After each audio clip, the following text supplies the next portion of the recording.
Allez, aujourd'hui, on se lance dans le DPE, lettres de A à G, passoire thermique, schéma de déperdition, énergie primaire, gaz à effet de serre, pont thermique, opposabilité. À la suite de cette vidéo, vous n'aurez plus peur de ces jargons. Allez, jingle.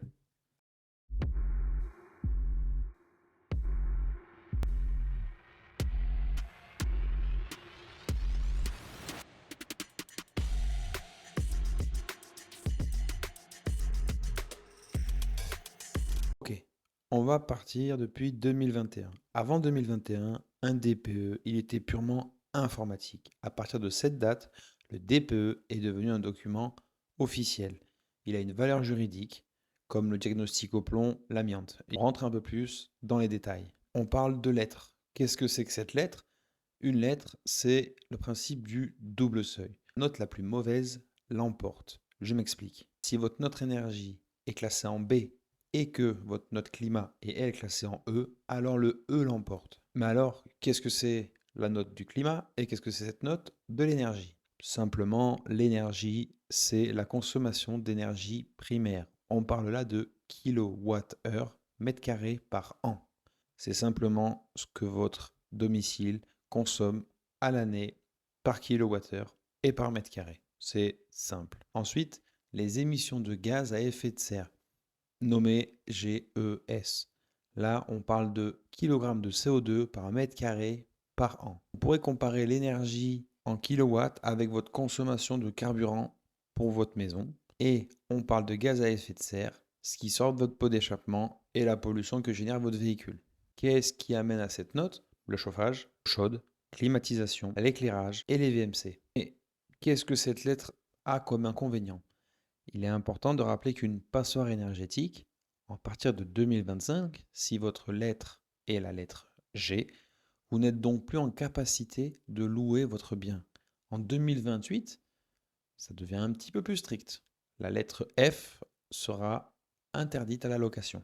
Il est donc, si vous souhaitez investir, bien anticiper cette réglementation si c'est dans le but, à l'avenir, de louer ce bien. Dans le DPE, on retrouve les coûts théoriques, fourchette sur un bien à l'année pour le chauffage et les consommations énergétiques de l'ensemble de votre bien. Attention, ce n'est qu'une estimation. Ici, on chauffe les maisons à 19 degrés. Si toutefois vous aimez bien votre petit confort et que vous voulez vous chauffer à 22, la note sera plus salée que ce que le DPE vous annonce. On est sur un mode de vie standard, sans folie. Mais alors, pourquoi cette lettre est aussi concernée pour votre logement l'été? Car oui, on peut s'imaginer que votre bien ne consomme de l'énergie qu'en hiver. Mais pas seulement. Le DPE, lui, il va plus loin. Il prend en compte votre confort l'été sans climatisation. Oui, parce que un DPE ne prend pas systématiquement tous vos moyens de chauffage et de rafraîchissement. Si toutefois vous mettez une clim additionnelle branchée à une prise, évidemment, ça ne rentre pas dans le DPE. Cependant, ça va impacter vos consommations énergétiques annuelles. On parle là de bon, moyen ou insuffisant.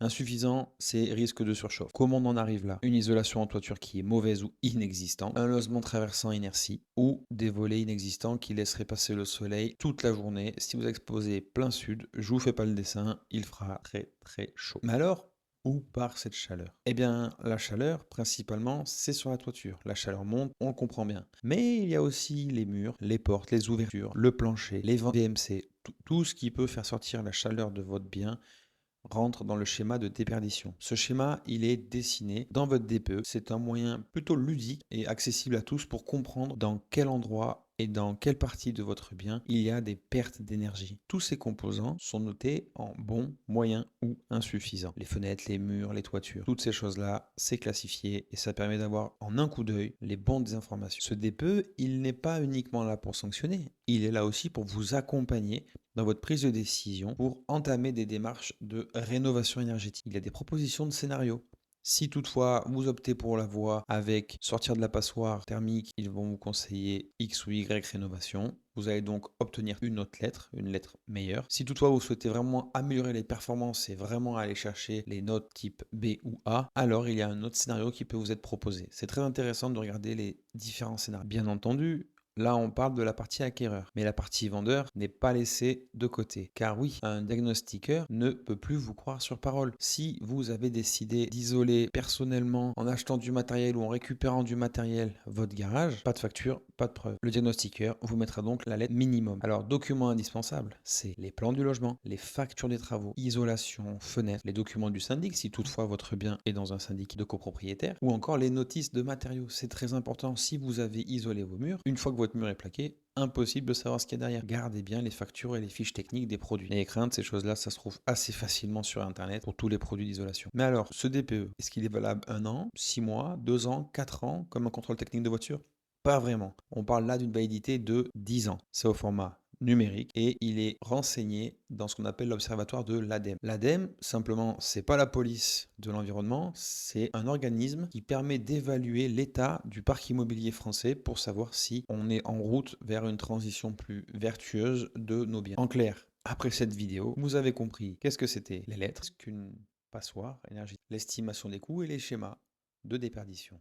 Vous avez aussi compris ce qu'étaient les énergies primaires, les gaz à effet de serre, les ponts thermiques. Alors ce DPE, est-ce que c'est vraiment une contrainte? Eh bien non, ça peut être pour vous le moyen de valoriser votre bien, d'améliorer votre confort de vie et de réduire durablement les factures et l'empreinte carbone de votre bien si pour vous c'est important.